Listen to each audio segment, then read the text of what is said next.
Welcome back to another episode of the TikTok Famous podcast. Today, I am so excited to have on Mrs. Jackie Blankenship, otherwise known as Mrs. America 2022. She has XY chromosomes. She's an advocate. She's doing all the things, and we are talking about it today. So stay with us.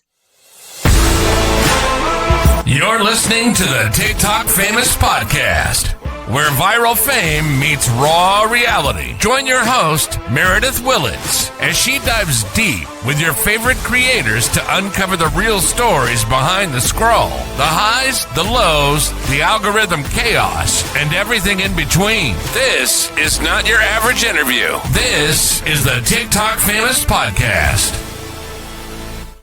Jackie, thank you so much for being here. I'm so honored to have you on the show and talk about what we're talking about here today, because I am very passionate and I think you are the number one, in my opinion, game changer to have this conversation, because your story is so, to me, unique and you bring such a great perspective. So thank you for being here.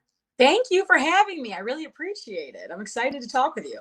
Your story is so different. And let's add in that you were Mrs. America 2022. I mean, it's just like the perfect everything to have this conversation. So if you can give, I know your story, but if you can give new people background into who you are, where you're at, when we got rid of testes, oh my gosh, like it's such a great story. It's a great life. So go ahead and tell everybody. Thank you. So my name is Jackie Blankenship. I am 40 years old, and I was diagnosed with complete androgen insensitivity syndrome when I was 4 years old. Now, basically, that means I have XY chromosomes that we typically see in males, but my body developed externally female because my body cannot respond to any kind of form of testosterone. So I had testes in my abdomen, even though I developed female. I didn't have a uterus, didn't have ovaries, fallopian tubes, or a cervix, just the testes in my abdomen. They were creating the typical amount of testosterone that a male would create. But because my body can't process that or respond to it at all, it converted it into estrogen. And that's how I developed female. So my parents thought to have me tested through a blood test, a karyotype test, when I was only 4, because we have relatives that have this variation. And really? Yeah. I have 3 aunts with it. Get out. Yeah, we have a big family of AIS ladies, and wow. So my mom thought to have me tested. She didn't know much about it. It was the late 80s. It was 1989. And no one knew what it was. She took me to the family pediatrician. They're like, I don't know what you're talking about. So she took me to University of Michigan Health Hospital up in Ann Arbor, and they tested me, and it came back, yeah, I had XY chromosomes. And at that point, they were still actively recommending to remove the testes from girls with this variation. They had me wait till I was 15 so I could have my natural hormone production to develop, and then they took them out when I was in 9th grade. Wow. I'm laying in bed last night thinking about you, Jackie. And, but it's so like, tell me if my brain is getting this correctly. Okay. We are all born female, all of us, unless that Y chromosome is put in there, which is testosterone, because like, that's basically what your body is. It's like, okay, this thing is going forward, but there's no testosterone. So you just become a woman. I mean, like, honestly, like without that testosterone to say, don't like slow down on the boobs, slow down on the, the feminine characteristics of the face and all that. Testosterone is what makes a man a male. Without it, we get you. Well, so typically in the womb, we all start as female, and our original path, we're all the same little embryos, right? We're all the same tiny little figures. And then our chromosomes are XX or XY or a bunch of different variations that we see, with different things that can happen to people. And once those hormones wash over us, that's when we start to develop in the womb with what we know as gender. For me, because my body didn't respond to that, even though I had that Y chromosome, I just stayed on the original path, which was female. That is, I mean, like, I think that your aunts and other people like you are the perfect example of gray, the gray space, right? Where everyone's like, it's this or it's that. And if it's not those, then you're wrong. And this isn't a choice, like it's all of this very cut and dry. And then I've heard so many conversations, and I know everything that I'm saying you've heard 7 billion times, which is like, you don't see this in the animal kingdom. Like, this is not the way that God made us. And my thing has always been, but it is like, if you could be born with congestive heart issues, if you can be born, my son was born with like his stomach was connected to his lungs. If you can be born all of these different things, but then all of a sudden we're expected to believe that our our sex is the only thing in the human body that is completely cut and dry and perfect, and there's no gray area and there's no whatever.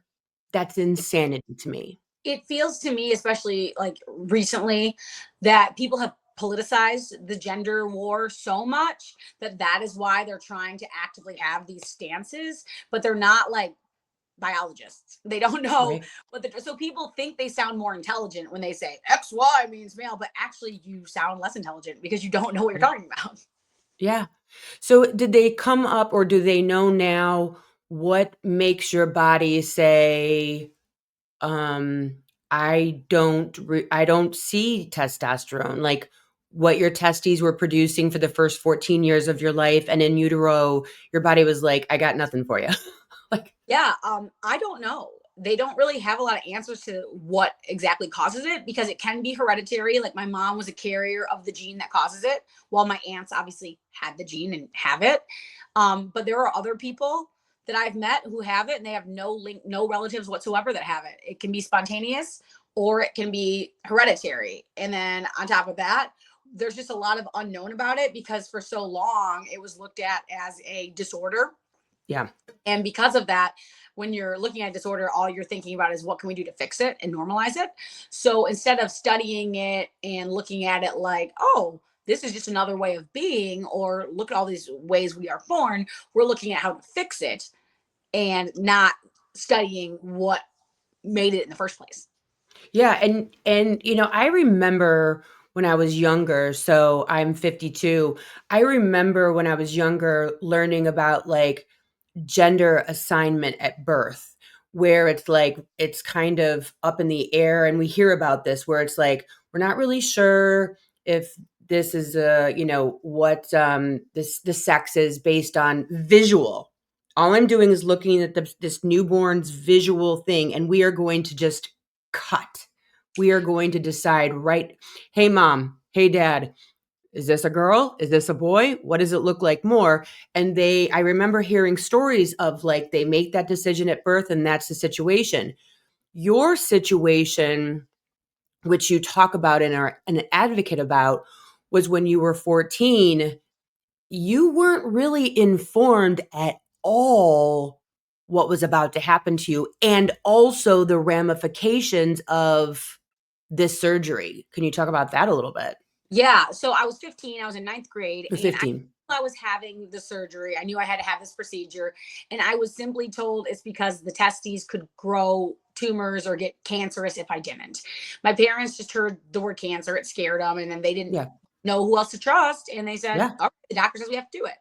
I was very ill informed on what was going on. Yeah. And then on top of that, they did not educate me at all on what your hormones do for your body. I never even got like a little class on what is this estrogen doing for me in my development since I can't have children and I can't menstruate. I looked at it like, well, I can't have kids anyway. I can't have a period. It doesn't matter. But because I didn't know, no one Right. educated on what those hormones do for your body. And then when I was done with the surgery, they put me on a hormone replacement. And I remember being very confused, like, why'd you take them if you're making me Yeah. go on hormone replacement for the rest of my life? Yeah. So you woke up, and now, I mean, it's not just the surgery. It's not just, and our parents, they do, I mean, I know so many people, they'll go to Mayo, they'll go to the Cleveland Clinic, they go to these big, huge hospitals, and they've got these big, huge doctors with big, huge brains. And they're like, what am I going to do? Like, this is the way it is. Right. What, now that you're an adult and know that you can like research this, what would it have done differently for you if you would have kept those testes? Well, I would have kept my natural hormone production, which is good for your bones. It's good for your development.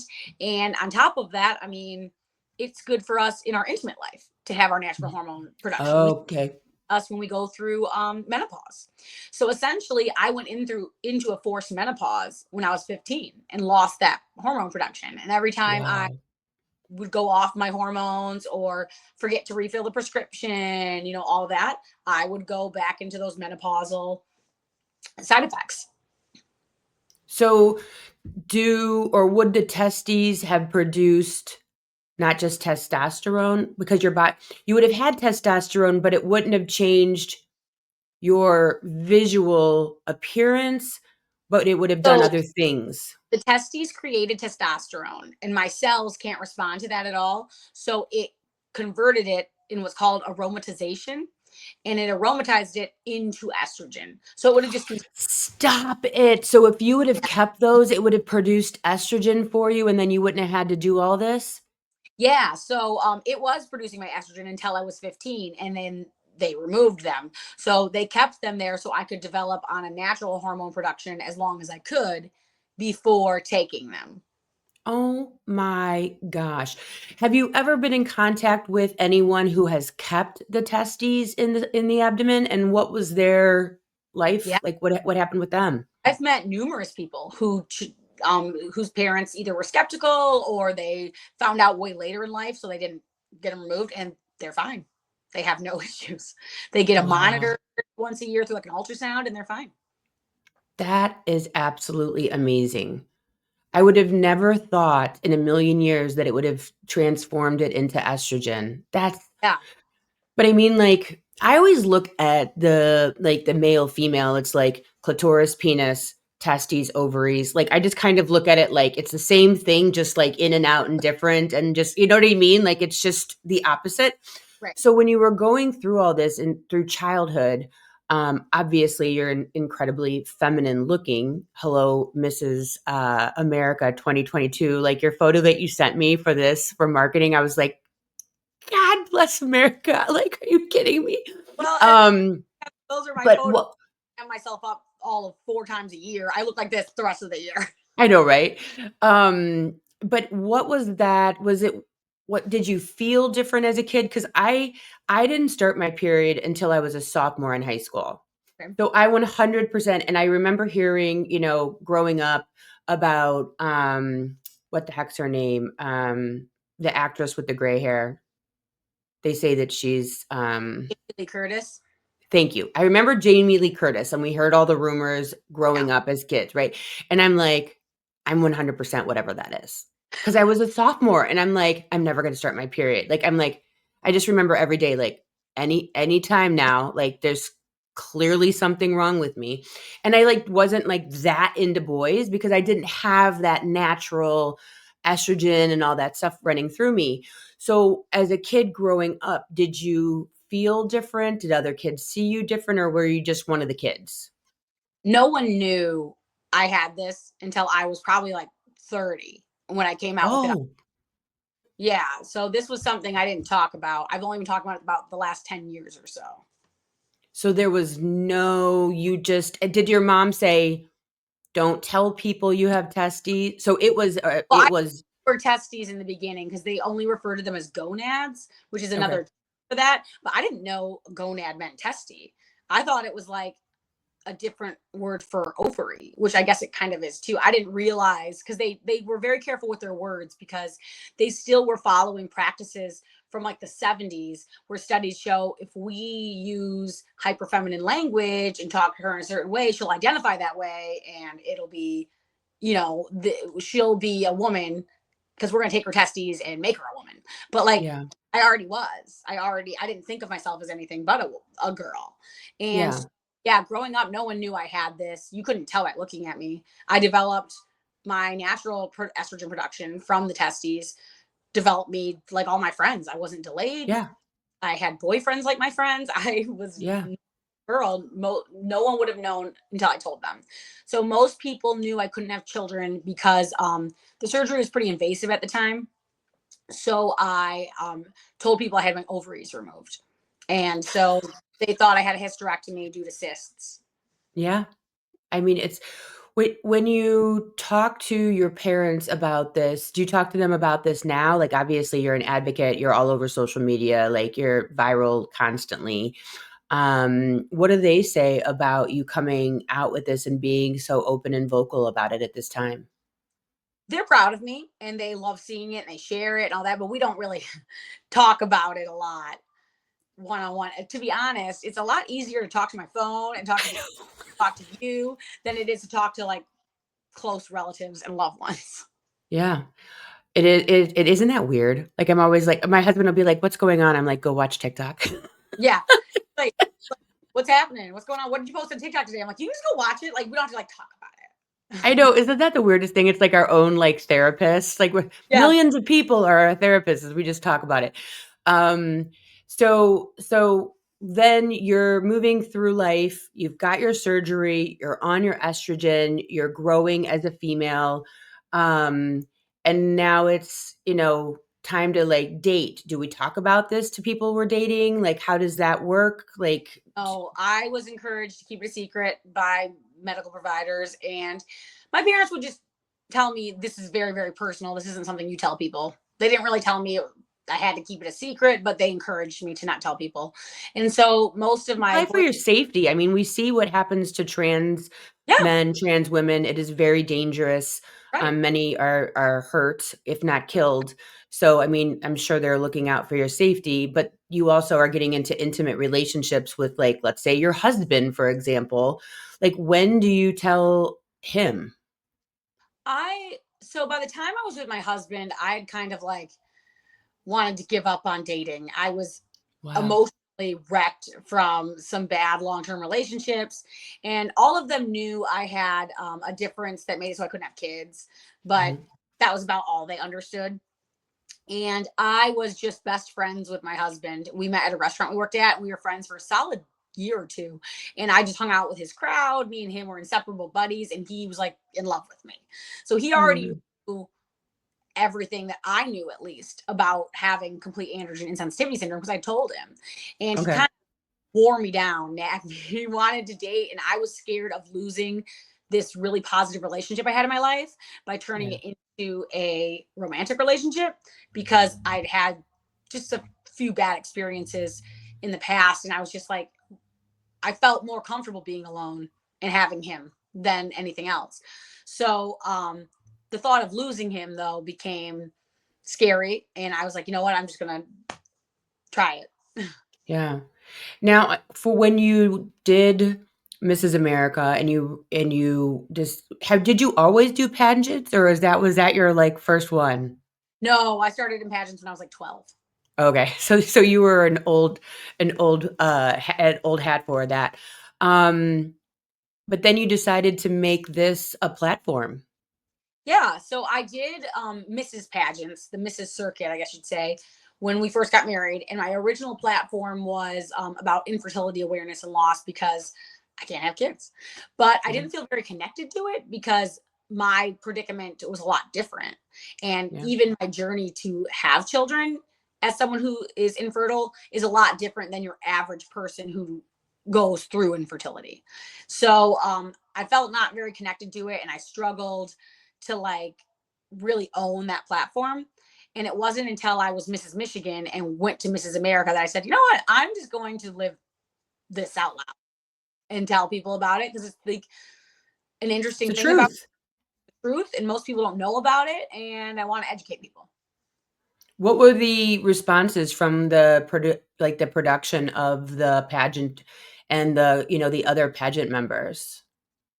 Everyone was really supportive. I think people were a little confused by it. Some people who only like heard it in passing or got, little clips of like what I was talking about, I think they were like, what is she talking? Like, they didn't even understand it, which is because it's not something talked about very often. Yeah. But for the most part, everyone was pretty supportive of it. I felt like I got almost too much support, where I was like, no one's even batting an eye at this. But then I go on social media and people are so cruel about other people's gender and people who are in the Olympics who have intersex conditions that they think look too masculine, the horrible things they jump to conclusions and say about these people. So it sometimes I need to remind people, just because I developed and present myself super, super feminine doesn't make me like a better intersex person. Right.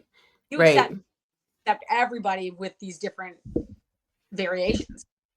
Yeah. I think that to me, like I was saying at the beginning, is we need to understand that just because it isn't this syndrome, if you will. Like I have this syndrome, it is documented. This is what it does to me or did to me in my body. That there can be variants of chemistry, variants of hormones that would make I mean, we've all seen the videos or the photograph. I just saw a video yesterday. It was like, we all have that one photograph as a child that just outs us, right? And it was this big, huge guy. And it was a picture of him when he was probably like 14, wearing like a skirt and a bikini top. And he's like dancing like this, and he was a gay guy. And he's just like, oh God, like that's that photo, right? And I think that we do need to understand that there are so many people that we can look at, when they're 3 years old, when they're 7 years old, and you're like, oh yeah, that kid's gay, or that kid is more feminine, or whatever the thing is. And then it makes sense because we're there watching it before our eyes and going, yeah, this kid is whatever, right? And I think that that's what so many people fear, right? Because Yeah. that's it. It's all about fear. That's what people fear, is the unknown. They fear the whatabouts and the what if my kid. And so like that just can't exist. But when you spend time with people, like you're saying, your other pageant members, the pageant people, and they get to know you and they see you and you're in the dressing room and you're doing all the things and they're just like, what's the big deal? I know this person. This is not an issue. But when we see it on the news and we can point fingers and we can judge from afar and we don't understand it, it's easy to go, that's wrong, that's right, that's not of God or whatever. And it's just like, how can we have blonde hair, dirty blonde hair, red hair, dark red hair, black hair, brown, but then everything else is yes or no? Right. It's impossible. It And is. we're literally taking down an entire population of people who are dealing with this. I remember having this conversation with somebody and thinking, no one wakes up in the morning, in my opinion, and says, today I want to be a boy or a girl, and upend my entire life. Yeah, no. That's not, no one wants to be ostracized by their community. No one wants to go through hardships for being different. No. No one's waking up and saying, "You know what? I'm going Oh, to." Yeah. No one wants to do that. No one, like, it's one thing if you get a haircut, and you're like, "Okay, I wanna buzz my right. head today. I wanna, mess some shit up. I wanna move out west. I wanna sell everything I own and, like, backpack through, Europe." This is not that. This is huge, and I've always looked at it that this is not a choice. I don't know if you're on the horrific side of TikTok, where all we're talking about now is groypers and transmaxing. But that's a whole new conversation of, Oh my if you're God. not there, Jackie, oh my God, it's a whole, like, Yeah. it's a very different conversation than what we're having. It's a very, it's like, it's almost like if you take someone and you put them in prison and they become the girlfriend. Oh, okay. Okay. Yeah. So that is a very different subset, and I hope that people recognize, as this is probably gonna become a bigger conversation with this Charlie Kirk stuff, it's this whole alt-right transmaxing. This is a very different conversation than the trans community and what you and I are talking about Well, I about think here. everyone wants to make everything extreme. And so both political sides share the most extreme versions of everything, which is usually the most rare. Yeah. And instead of looking at your everyday person, because your everyday intersex person is probably more like me. Yeah. Yeah, I think that we need to be very clear that there are obviously very, like you said, extreme versions on both sides Oh, of yeah. this conversation, without a doubt. So, what made you decide to go on TikTok besides the fact that, like, my first video of you was you running Yeah. and you're like, da, da, da, da, da. I'm sure that was your first huge viral, maybe not, but I remember that's where I found you. Yeah. I had gotten, you know, 300,000 views, 400,000 views, but I never gotten anything like that until that video which shocked me. I was shocked that one blew up the way it did. But I turned 40 and I was still grappling with a lot of issues, I think. And I mean, I probably always will be at this point. And I just decided maybe I should talk about this more on, see if it helps somebody. And Yeah. that's really all it came down to. Yeah, I think that that's so huge, and I think that you can find that when you are on a lot of social media that there are a lot of people that wanna come out and help. Like, there's no agenda. I wanna talk about this, I wanna share my story, I wanna get this out there, maybe it'll help someone understand, especially someone like yourself who has such a public persona. You're also on television, you do news and things of this nature, to explain that in Michigan. I used to be a television reporter, and now I'm a radio host here in Okay. Michigan, so Grand Rapids, Michigan, and I'm on a classic rock station. I love that for you. Um, but yeah, I think that, the more we talk about these types of things and are introduced to people like yourself, like everybody, like we all have a story and it's so valuable. And if there is some kid out there, you know, when you were growing up, did your aunts talk about this? Like, were you in conversation when you were 11, 12, 5, 13 Uh, and say, no, no? they still don't. They don't want to talk about it, which is fine. That's everyone's, right. They were pretty severely traumatized back in the 60s when they were diagnosed. It was a different time. A lot of different language was used. It was scarier. Um, they found out in a more shocking manner. It wasn't like a karyotype test. It was like an appointment when they didn't have their periods at like 17. So it Oh, was wow. a different experience. And I think they've put it past them. They're in their mid 70s now. And I think they're trying to Oh, just live their life. And that's great. I I found it frustrating going on the apps and not seeing anyone like me and having this and thinking there's no representation. And this little bit of representation I would find, and not that this is wrong, but would always be usually a queer person.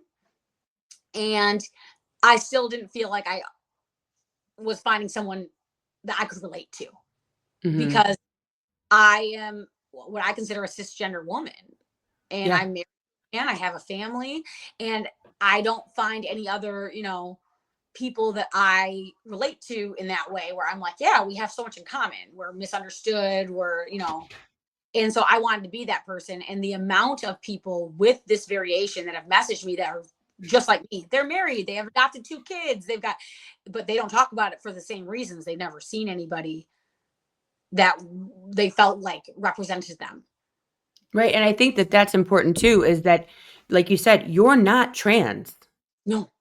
You're a cis woman who was born and has all the parts and all the things, and you just can't have children.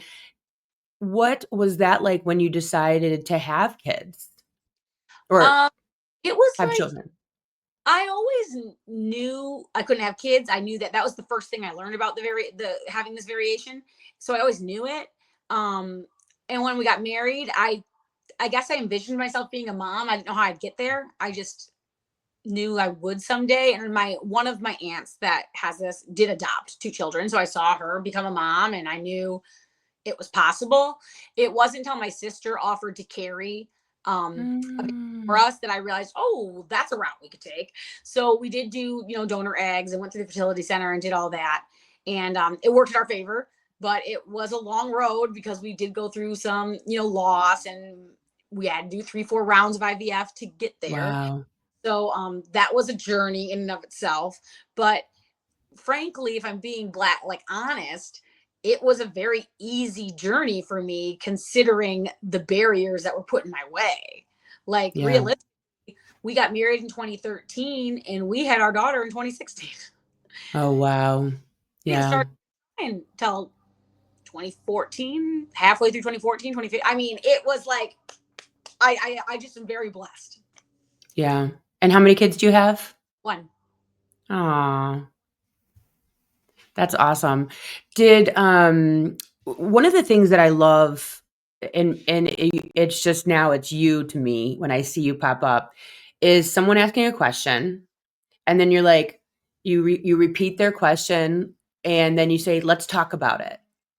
And it gives me Mr. Rogers vibes. Like, it makes me feel like we're sitting down and we're going to talk about it, and I appreciate your question, and it might be an edgy question, it might have been a jerk question, doesn't matter. Like, you're like, all right, let's talk about it.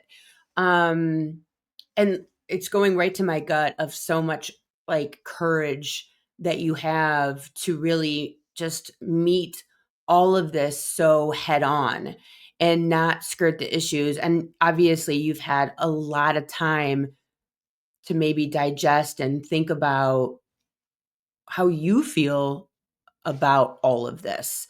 And that's why you're able to just be very forthcoming, and live in your truth. I think that that's what's so important, is living in your truth, because then you can be happy. It's when you're faking what they say, what you're as sick as your secrets, right? And so as we have these secrets, they start to eat at us. And, then we got to pretend, and we have to make ourselves smaller, and we have to remember what we said last time. But when you're like, when you come with that and you're like, let's talk about it, I think that that's so vulnerable and so brilliant and so head on. How has your community grown from your let's talk about it? I think the TikTok community is super supportive, and the people that have followed me and joined the conversation have all been really cool and wanted to learn more.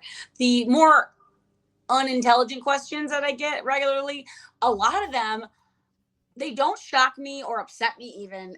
To be honest, I'm just like surprised that we still live in a time where people grow up thinking it's okay to ask and talk that way, because they like literally are just ignorant to the social norms. It feels like that's not something you would typically ask somebody as blatant as that in a Yeah. comment where everyone can see your photo. it's it's just funny that, like, I mean, all right, if you want to share it, I'll share it up here and reread it and we'll talk about it. Yeah. Have you ever, I've gotten myself in a pickle on social media by making a comment. Have you ever felt like nervous? You are a public figure. Like, I'm essentially no one, right? In the sense of like, I'm not on TV, I'm not on the radio, I'm not in the news. So like, I'm just me in my bubble that does things on social media and podcasting. Have you ever been nervous like, oh, this person is not well, like a Uh, commenter? no, not yet. I have gotten a few, and normally I just hit the block button and walk away. I actually got that more working in local radio the last 15 years. Get I did out. that more with people that would come see me repeatedly at events and stuff than I've got it from TikTok. Yeah. I actually have someone just recently that's just like commenting a little bit too much. And I'm just like, you start to see like the over and over and over and Yeah, over and over. And you're like, okay, this is like making me a little bit anxious, social media can be a great place, but it also can be like an intimidating, because people, I just actually had a guy from TikTok play music at my house, and being a creator, and he's also a creator, and I felt like I knew him, hmm, but I could also tell that he's like, because we're mutuals, but I could also feel like how weird that must feel, that I know him, but he sort of knows me, but I really don't know him. I felt that really weirdness, like, oh, this is how people must feel when they see me. I think. Okay, so I just watched that documentary that they did on Amazon for what's his name, William White. Have you seen it yet? I'll have to watch it. He's the viral TikToker that basically just lip synced 80s songs. Get Very out. young man, and he got a Oh, huge yes, I know who that is. Yes. so he got a huge mass following, and it ended up getting this group of women all over 40, 45, and he was Yeah. 21, who just obsessed over him, and they were giving him hundreds of $1,000s a year.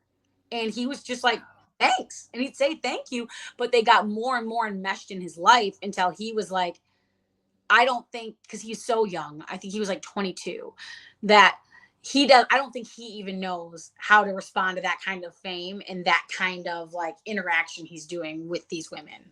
It was Yeah. something to see, because they felt like they knew him because they'd watch him on live and on Twitch. But you don't really know someone because you watch them for an hour, even an hour a day. Right. Right. And there, I mean, I remember he had like the baby dreamy eyes and kind Yeah. of gave the side glance. Yep. Yeah, and it is weird when people are like they know you because they're watching all your videos and they think that they have the full story and they don't.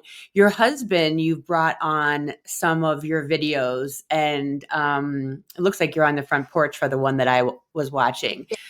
What does he think about you being on social media and sharing this? Because you're essentially sharing his life as well. Yeah, he's used to it because when I started in radio, it was like 2009, and social media was a lot different in like '08 to 2011, 2012. We didn't have all the options. We had Facebook and Twitter, and that was all you Yeah. had. And a lot of people used blogs. So I was like the OG blogger. I was one of the first people on Twitter at the time, and I was just getting into radio and had my own show, like a music show on the weekends, and I interned on our morning show in the weekdays. So he was very much used to me sharing our dating life to the public in what felt like a very public setting on radio, on a syndicated morning show, as well as on like Yeah. my blog and all that, and getting a lot of stuff through that. And I think he's just so used to that this is just another medium and a different conversation we're having, and he's just used to it. Yeah. Yeah, I myself, my husband and I, we started a podcast series just like on my other podcast, and we were just talking about our lives, and like I really don't share a lot about my life. Yeah. I just talk about whatever. But I could feel like in the podcast, I'm like, I felt like we're not being honest because I felt like there's so many things about his life we can't talk about, like his job, like he worked for the White Sox. And so there was so many things that were like maybe the stressors of our life or the this of our life.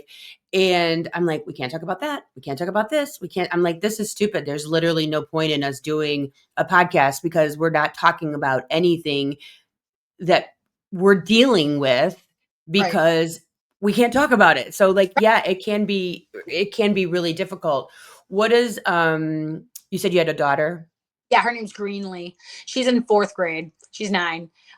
She loves, so she's, she likes going on YouTube and watching YouTube, and she understands. She's never been on TikTok, but she knows what it is. So she thinks it's cool that mom's on TikTok.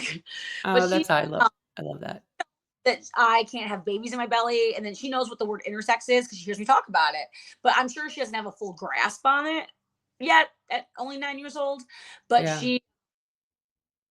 I think that it's cool that she's been part of the conversation and hearing it. Yeah. And now can you get her tested to see if she has this or how does that work? Well, so we use donor eggs. She's not biologically Oh, related. okay. I didn't know if you use your sister's eggs. No, we use donor. Okay, so you use donor eggs. That makes sense. So what would be like 5 things that you would want listeners, viewers to know about y- intersex or, all of these conversations that are out there that people are, you know, putting the flag in the ground and saying, this is what it is. This is what life is. What would you want them to know? So I think one of the big things is to understand that there are 40, as of right now, 40 known variations for intersex people, and I just have one.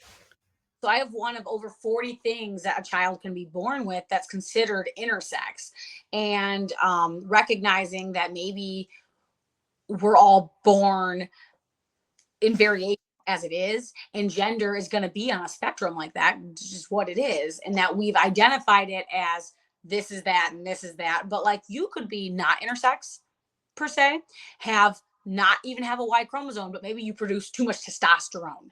I know women who maybe get a little facial hair, right? Because of their Yeah. maybe they're stronger or bigger, and that's their natural body.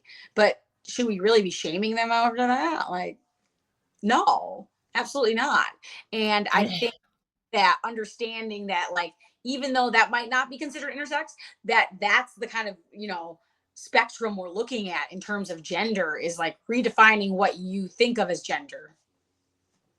40 different types. You have got to be kidding me. Yeah, I know. I don't know them all. So, but I do know there's 40. And I did meet a geneticist once that told me there's way more than 40, but we can't tell you that because we don't have names for all of them yet. But there's way more. And if you think about it, like, who's going to get tested? Like, even if you're born, like you're saying, and you're born female presenting since birth, but like you're saying, you're very strong. Maybe you do have like the facial fuzz, things of that nature. And PS, as we get older and our estrogen drops, that's when you start Yeah, seeing the male pattern balding. Like, I've got, this coming back here as I'm, past 50. We just kind of like fluff it up and move it forward. And we do get the different, like, hey, daughter, let me know if I got that chin hair. Like, we've all heard these conversations, right? And that's because our estrogen is dropping, our testosterone is trying to find itself. No person is going to get their 12-year-old, their 18-year-old, whatever. They're saying, I have boobs, I have a vagina, I'm a girl. However, they may have some sort of biological precursor that makes them feel more masculine, and then, i.e., maybe is attracted to the different gender. There's so many variables and variants and things of that nature that can cause you to be attracted right. to the same sex based on your increased testosterone or your increased estrogen. I mean, it's so stupid, but as we're sitting here having this conversation, it's like what I said at the top was, it only makes sense. Right. It That just, it's just, there's so many different ways to be. And 99% of us are just trying to live our lives. And I think over politicizing everything is the culprit of why this has become so taboo to talk about. Yeah. I mean, it kind of makes you feel like sick to your stomach. Like, why is this even a conversation outside of how do we just help everyone belong? I saw here in my town, and it wrecks me, um, with them taking the books or trying to take the books. I've always received a letter in the mail or an email from my town school system, like, hey, do you want your child to participate in sex ed? Yeah. Hey, do you want your child to read this book? It has these themes in it. And I'm always like, yes, Yeah. real world, sign them up. Don't give a shit. Um, and recently, they have been pushing here in my town to have books removed from the library, classroom. And it was funny because they did this, and the school system replied, because she made it appear as if she had made this huge change and she's bringing all this change to the community. And the school system's like, we've been doing this since 2016, Yeah. but okay. Like you're not changing anything. Right. And so but it makes me sad because there are so many, my daughter's boyfriend has two moms. And so that's a very real conversation in our house. It's a very normal thing in my family. Everyone is treated with kindness, respect, and understanding. These conversations are very normal in my house. But there are children out there that have two moms, that have two dads, that are maybe trying to figure out who they are themselves. Right. And these books help 5-year-olds, 8-year-olds, 12-year-olds to read about their classmates or read about themselves in real time, so that it's not when their two moms show up at, parent teacher conferences or back to school day, they're not pointed at. And I think that when we remove this type of education with humans that do exist, Right. just because you remove the books, you're not removing the people. Right. Just because you remove the conversation, you're not removing those kids' classmates and families. And I think that othering anyone is detrimental not only to our children from cis hetero families, but it's detrimental to our children because you're making them unaware of the world around them. Yeah, absolutely. It's I don't know why people want to shield their kids from knowing the truth about what happens around them. It's weird. Yeah, did you see Snoop Dogg was like, how did they put this on I think it was a Disney movie. Like I wasn't expecting to have this conversation with my kid about it was like two moms. I don't even know what the hell it was. And he was like all freaked out. It's like, well, great. Now you Yeah. can have a conversation about that. Yeah, now you can talk about it. Teachable moment. Yeah, I think that the more as I'm sitting here, I'm like, Jackie needs to write children's books. I don't know if that's in my alley or not. I know that people make it a bigger deal talking to their kids about things than it needs to be, because 9 times out of 10, things like that maybe my daughter hasn't heard of before come up on a show or a movie, and she rarely bats an eye. Like, Totally. It's us. hear that someone had two moms. She just go, "Oh, they have two moms instead of a dad." I go, "Yeah, some people have that." "Oh, okay." It's not like people make it weirder than it needs to be. Yeah, no, it's definitely us. It's definitely our hang up. Mm-hmm. My son, my husband and I, we were watching that show on Netflix, Catfish, the Oh one yeah. about the mom. Oh Jesus. And the text messages that the mom was sending. So my son's sitting next to me and he's 14 and he's just like, that mom's really weird. Yeah. So there was a little bit of discomfort just because of the sexual Well, nature of her text. texts that she was sending were like very graphic. Very graphic, and so I was just like, "Yeah, buddy, some people are, not well and whatever." But I always look at these things as teachable moments to like, Absolutely. "Hey, like this is just the way that the world is," and I think more conversation is better, and I so appreciate everything that you bring to social media that you brought to me on my For You page so that I am a more informed person, and now knowing that there's 40 different variations of this Right. and more. And I hope everyone listening, everyone watching can have this conversation in their homes and start normalizing the fact that not everyone's life looks like yours. And maybe your life that you just, maybe you even have questions about, maybe you're one of those 40, Right. and maybe you've always questioned and said like, why am I feeling this way? Or why do I look this way? Or why does my body experience life this way? Maybe we're all on this 40 spectrum and we Right. just Like, don't know it. and you just don't know it. I mean, a lot of people go through, I know a lot of young women who did not realize they had the variation I have until they were past puberty. And they only discovered it because they didn't have a period. See, that was me at 15. Yeah. Yeah. Panicking. What Just like is wrong that. with me? Where's my period? Yeah, so, like, I mean, like, 15 years old, that's very late to have a period, so I was freaking out, like, some of my Yeah. friends were, like, 8 years old, 11 years old, and I'm over here, sophomore in high school, but what's so weird about it, if you think about it, if you just, like, press pause on that for a moment, my mom never took me to the doctor and said, "Where's my daughter's period? She's a sophomore." When it happens. But think about that. Think about if we started normalizing, like, hey, there's like different variations, and like, let's have a conversation. Let's talk about it, as Jackie Blanks would say. Won't have one. And that'll be okay too. But let's make sure that this is how your body should be functioning. Yeah, it's about health and it's about mental health. And I think that you just are just such a wonderful example of I'm a mom, I'm a wife, I've done all these things, I'm successful, I'm on the radio, I've been on television, I was, crowned Mrs. America 2022, and also I have this androgen, what is it? Androgen And sensitivity? Insensitive. I'm like, I know I'm gonna say sensitivity, and that makes close. absolutely the opposite sense. Insensitivity syndrome. And so I appreciate you bringing this conversation today to my listeners, to my viewers, and I appreciate you sharing your story and being so incredibly, it sounds stupid, but brave, but also vulnerable. So thank you so much for that. Thank you. I appreciate the chance to talk about it. I love it. Keep talking. I see children's books.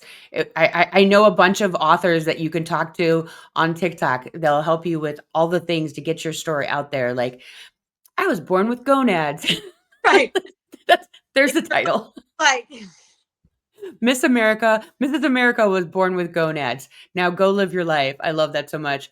Well, thank you guys so much for listening. Thank you, Mrs. Jackie Blanks, for being here today and sharing your incredible story, your vulnerability, your teaching, and everything that you do on TikTok and everywhere around. I'll see you guys here next week. Bye. Thanks for tuning in to the TikTok Famous Podcast with Meredith Willits. If you're loving the unfiltered stories and behind-the-scenes truths, be sure to subscribe, leave a review, and share the show. Until next time, let's get famous.